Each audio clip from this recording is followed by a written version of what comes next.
What's up, good people?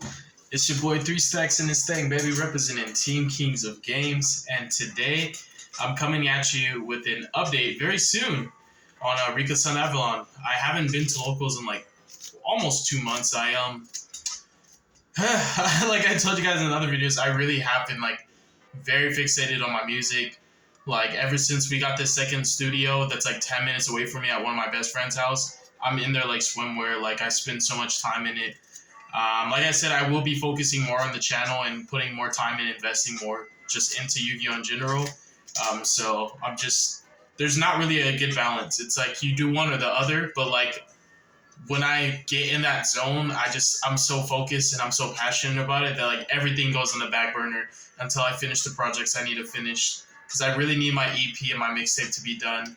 I just really need them, but like I'm learning to produce for myself also, so it's just a lot. But yeah, I finally went to locals after like a long hiatus. I took my Rika Avalon deck. I made a couple modifications. That's why I'm updating the profile because I did start playing some different techs. This is like a Therion Rika Avalon BYSTIAL. I went undefeated. I got first place yesterday. XO. I played against Branded Tearlament, Branded Despia, the Exo Sister deck, and then the last deck I played in the finals was or just the last round because we don't do finals on the weekdays. It was Runic Sprite. The only deck that actually gave me trouble, honestly, was the Branded Despia deck, and that honestly was just because like we were in an awkward game state, and like I could win, but he put up Masquerade and he had another one and make another Masquerade, and I was like, oh my gosh, bro. Like I was up in advantage, like my board was better, my board was bigger, but like he cracked it to the point where like none of my monsters were big enough to beat over Masquerade. Then he summoned Masquerade, and then he had Brandon in red to be able to make another Masquerade. So it was just like, bro, it was tough. So I neglected to activate Rika on the end phase, and then I just Kong to start off for Glamour. I didn't want to do that because I actually wanted to start off with some Therion plays, but I did what I had to do so I could just tribute the Masquerade for cause. And I still ended up winning. But other than that, everything else felt like kind of like a landslide. The deck overperformed. It has such a great tier matchup. The Despia cards are really, really powerful, and I think that's what really gave this deck so much trouble. But the tier matchup, like this deck is like a match made in heaven. Like if you want like a counter pick for tier, like Rika Avalon is just such a good deck, honestly, for most of these combo decks. Like it's really good against Flunder too. It's just a really, really strong pick right now. I feel like it's under the radar. It's not respected. People don't care for these cards. It's all about Runic. It's all about Sprite. It's all about Bicep. It's all about Tearlament, you know. But I really like these cards. Like I said in my other video, I think this deck is super fun, and that's a big thing for me. Like winning is important, but like if I'm not having fun, it feels like a chore, and I hate playing Yu-Gi-Oh! When it feels like a chore, when it feels like work. I just want it to be fun and enjoyable, and if I win, I win, but if I don't, as long as I had a good time and learned something new and got to test out a theory that I wanted to test, and I'm cool with it. But if you haven't done so already, definitely consider subscribing to the channel. Click the notification bell if you are subscribed. Make sure you leave a like if you liked the video, leave a dislike if you didn't, and click the description box. There's links to pretty much every other way that you can follow me or support me. Let's get started, you guys. So yeah, Rika Avalon, Therion, freaking Bicep, 4 engines in one, and it's a 60 card deck. It's so stacks of me to do this. This is how I play, this is how I am, this is who I am, I'm not changing. For our starters, we're playing 3 copies of Kong. Even in my 40 card, I have a 40 card variant that I have on DB. I still believe that 3 is correct because the card's effect that allows you to tribute your opponent's monsters for your Rika effects is not once per turn, it's once per copy. So, like, it's super important to maximize your ways to see this card. This card is a problem-solving card. It baffles me that people will play any less than 3. It deals with so many established threats. It deals with cards like Burrow In. It bypasses the floating esque effects of the tier limit cards. It allows you to get over the barrier statue in the Flunder matchup, and that's the biggest, like, that's one of the biggest problems with the Flunder matchup is just getting over the barrier statue. It also lets you get over Impin if you already have a way to play. Because, like, you do have wind special summons, which is really, really cool. It's, like, another thing that's nice. And, like, opening with your Rika cards with, like, Princess allows you to, like, counterplay them on their crackback, too. So, like, I just think this card is, like, one of the best cards in the deck. It does everything. Like, against Runic Sprite, I literally just, like, I set up a full board, and he couldn't even play through Sheet. Like, I let him resolve Gigantic and everything. I let him combo. And then I was just like, sheet, tribute, gigantic, take. And then he just passed turn. It was like, it was insane, bro. And then continuing on, I like this card. I can go like I can tell you a lot of crazy stories about Concon, but like if you play Rikkas, you know Concon is crazy. Like that, this card is crazy, yo. Like this is one of the best field spells ever printed. It's like Mystic Mind, but better because it actually gets value on its own. Like it does things by itself. Not Mystic Mind. It's like Lair of Darkness, but better. Lair of Darkness doesn't do anything by itself. And then 3 copies of Glamour. Like the Rika starters are so valuable because like they get access to everything. The same thing with the Therions. I mean, with the I'm sorry, I'm like getting tongue-tied right now.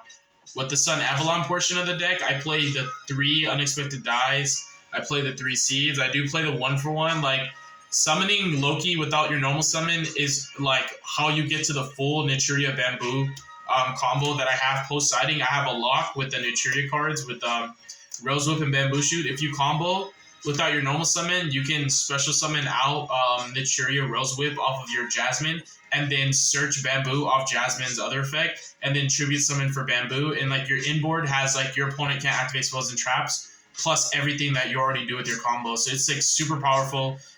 If you open really, really good and you got like your Therion cards in play, like if you open like a Lily Borea in the middle of that combo, you can set up Regulus, you set up an Omni Negate, you set up a couple Monster Negates, a Spell Negate.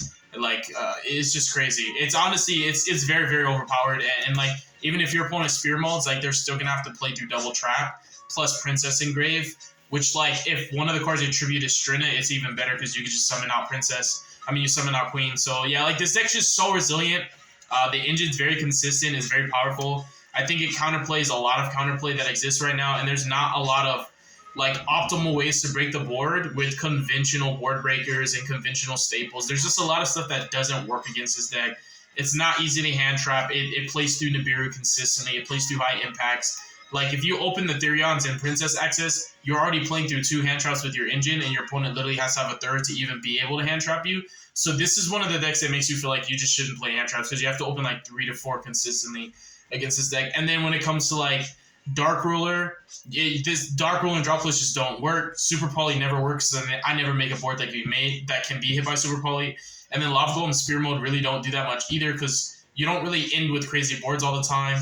And then to top it all off, like you have a searchable Omni Negate to deal with like evenly matched in Lightning Storm, which conventional Rika SUNAVALON cannot do, but the Therion cards really help you with that. And like it's just a problem-solving thing that I find just such comfort and solace in that I don't have to worry about a lot post-sighting because my main deck does so much for me.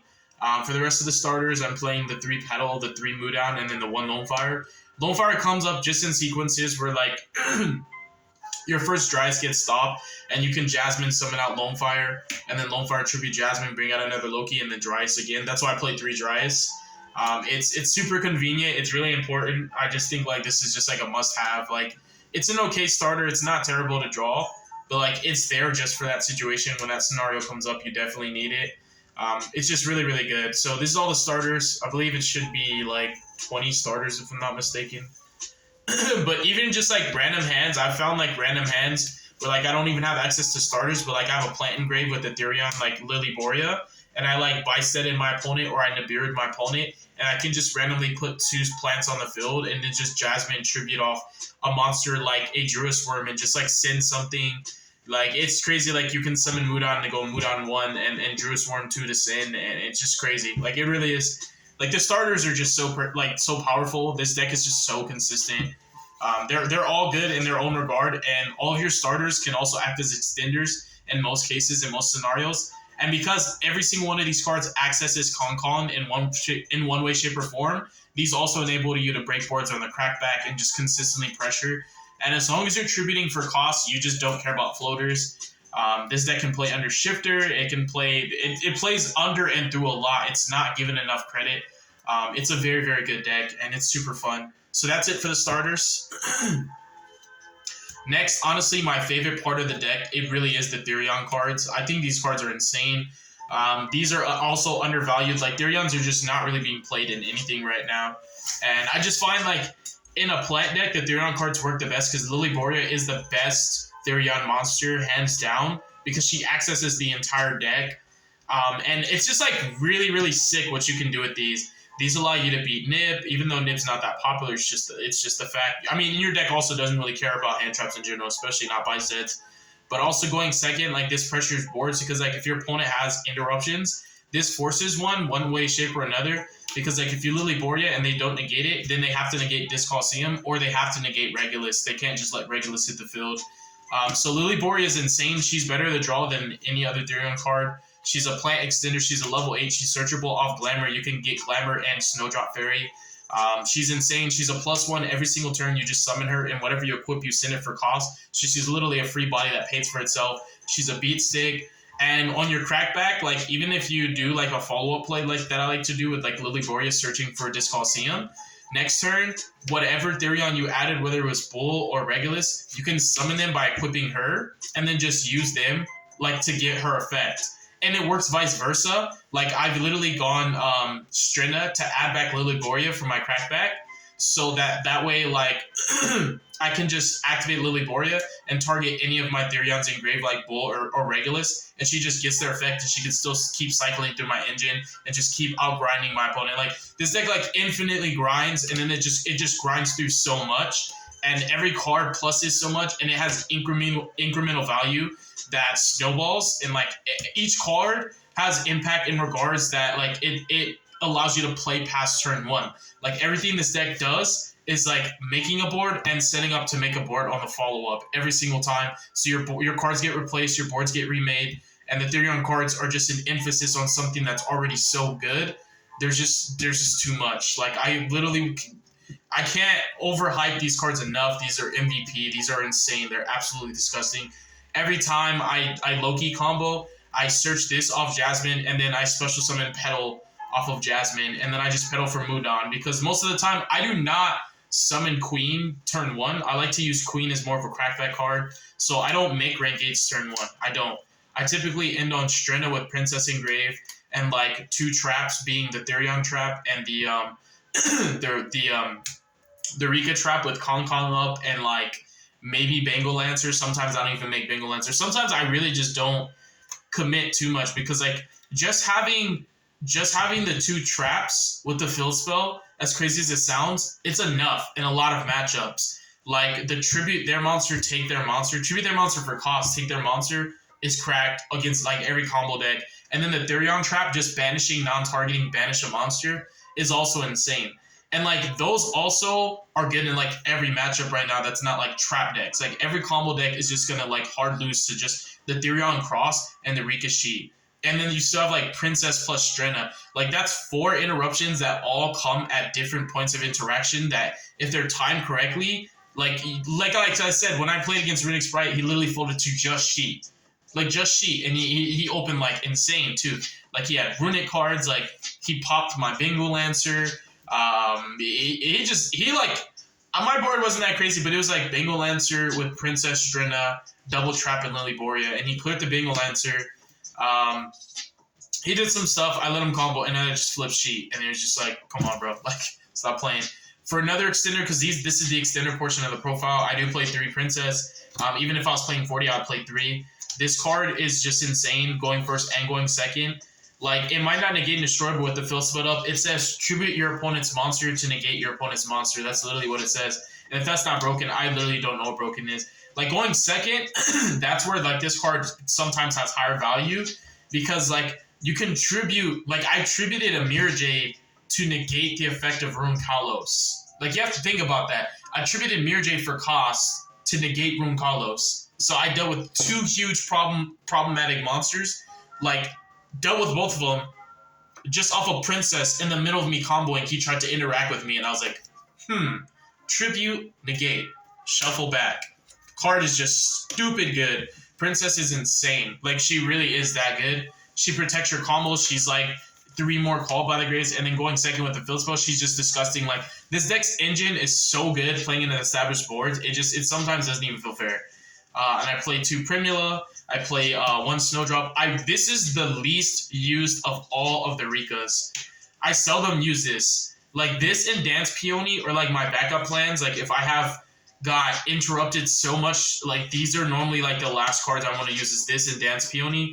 Because, like, they're the extenders that can get 2 bodies on field that are not like hand trap magnets or negate magnets. Like everybody wants to stop field spell and glamour and things like that and Jasmine, but like this and the Sylvan Dance Peony are like always the last things that I want to use. So because I sequence my plays in that order, just out of respect for the disruptions that my opponent has, I seldom use them because I seldom need them. I really just only use them if I have to. I don't just summon Queen just to summon Queen.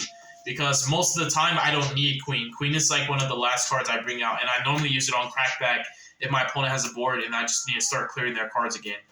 So that's it for the extenders. The last one's Sowing, but it's not really a good extender. I don't like playing multiples. I've explained why in the other profile, but like there's no true value out of this. If your opponent has Ash, they're going to Ash this, not Dryas. And if your opponent has Imperm, this doesn't do anything at all. It's just a worse extender, and you actually take damage and don't gain it back.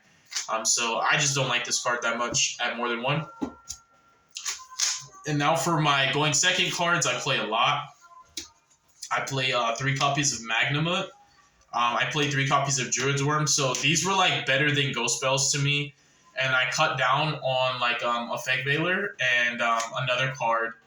And I just felt like these being bodies was more valuable because like in my experience with this deck, going second, it's so much easier to play through boards when you just have monsters in zones 1, 3, and 5 because you can just any 2 plants on field is just like a pseudo combo because like you can summon Jasmine and normally they never negate Jasmines. They just always like shuffle her, pop her, banish her. She always gets cleared. It's like you just summon the second Jasmine and then these are just random bodies you contribute. So I normally get in the habit of like if I summon Magnamut or Druid's Worm or Nibiru or even Gamma, I only play high impact going second cards. And I like hand traps because with this deck, like you can play board breakers, but hand traps are not respected, so people don't really play around them. And I feel like any combination of any of these is enough. Like I've ended turns just off like Gamma Imperm. I've ended turns off of freaking Magna, Mourner. Like any combination of these is good. So hand traps are bad in the regard that one is never enough, but if you play the right combination, it's good. And the other great reason for these is these are also incredible going first cards because like your board is made off of 1 and 2 cards. So like one of the best feelings I had yesterday was I had 3 hand traps and I had Lily Borea plus access to see it off Unexpected Die. I full comboed. My inboard was insane. It was cracked. I had 7 interruptions. No, I'm sorry. I had 6 interruptions plus like a spot removal. But then I also had 3 hand traps. I had, no, I'm sorry. It was only 2 because it was 2 Druid's Worms. So I had 2 Druid's Worm and an Imperm, and I just felt nice. In another game, I'll open Imperm Nib plus full combo. It's just like your board is just way too hard to crack, and you plus infinite, and you just grind infinite, and you just loop everything. So like, there's just no way, bro. Like these cards are insane. I really like that I incorporated the BYSTIAL cards. Yes, it hurts a little bit with Unexpected Die, but like it's really worth the trade-off because of the bodies that they just give you. Like it really, really helps a lot. I can't emphasize enough how much having bodies to tribute off Jasmine matters because they do their job as being a hand trap and then they act as a pseudo extender because they don't have to be plants for Jasmine to tribute them. So like that's why I really like these. I wouldn't change this. Like I really like the hand trap lineup. I just really like playing hand traps right now. People don't respect them and nobody plays them. So people are not used to playing around hand traps. Like they really have to get in the groove of playing around them. Like I get to Solitaire because nobody played hand traps against me yesterday, but I had hand traps and nobody respected them. And there was only one instance where my hand trap couldn't end a turn, but it simplified it enough. Like I was able to hit Lubellion and hit Kit Kalos, and then he just ended on Rune Kalos. Like I just had 2 hand traps. I think it was Mourner Veiler, but it was just enough, you know. It's like 1 Rune Kalos, bro. Like I'm cool with that. Like those 2 hand traps could have been 2 engine pieces, and they probably still would have had to trade with whatever he had. But his inboard would have been more crazy because he would have had tier traps too, and the tier traps are nice. Only card I don't want to draw is Twin. It's like the legitimate brick of the deck. I don't mind drawing these though. The traps are insane. Like these. I have good reasonings. Like, so the reason why I play the Therion engine also is because like Regulus access is an omni-negate, which even if you hypertend for spell, you have no way to interact with traps, and that's like a big deal because of evenly. So Regulus being a recurable, infinitely recurable, like, and when I say, I mean it's like infinitely recurable as an omni-negate. You just like you don't even have to have this anymore. You just Lily Borea every turn, target this and summon. And then I also play Bull because this deck has no way, literally no way to interact with spells and traps. Literally, not a single way. Nothing in the engine can touch spells and traps. I mentioned in my other profile, I literally lost a duel because I broke a tier board and he had Sulik and I couldn't clear it. I had nothing that interacted with Sulik, and then he broke my board on the crackback because he just got to Sulik and freely just sent a tier for no reason and just like had Pelorino, and it was just like, come on, bro. Like, this deck really desperately needs a way to deal with cards like Pelorino and the Runic Field Spell and also Sulik. Like, you can clear monsters all day, but you have nothing that can interact with spells and traps. Zero, zip, nada.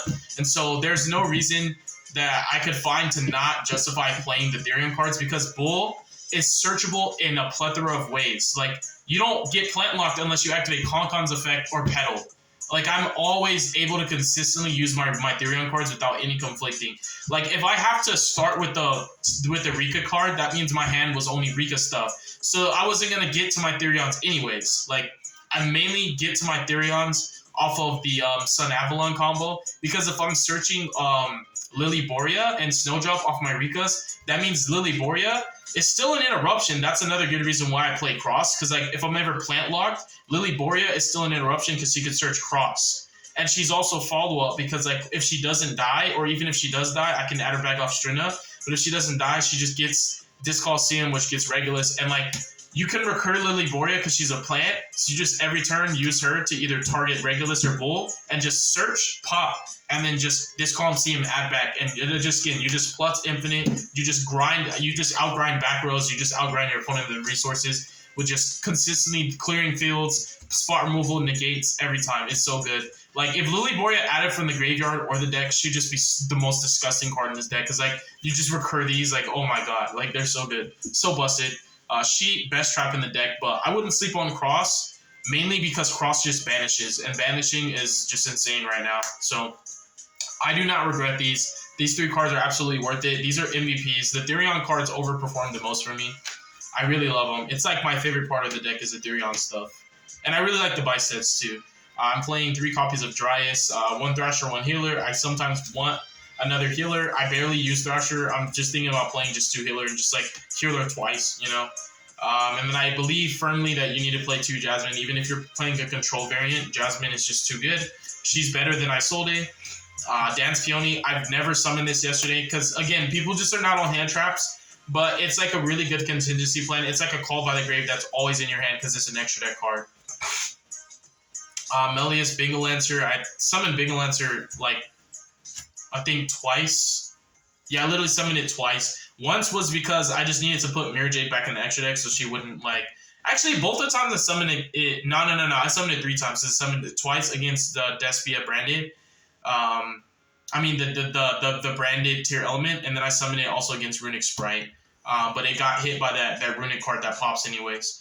And then 3 Strena, I'm like live and die by 3. She's so good. She's one of the best cards in the deck. She's so crazy. As long as you properly summon Queen, you can just like loop Queen. Like, this deck has so many resource loops. I just love it. Like, it's too hard to keep up with this deck. And then Hypertin. This is like the only one that I really summon off Strena. Most of the time I hard summon Queen, and then if I need to, I'll Strena out Queen. But Strena is just like a good tempo card on the crackback. Like, your turn 1 combos, you normally get all the cards back, and then I use her to add back Glamour. So even if they like out my Concon, out my board, I have Infest.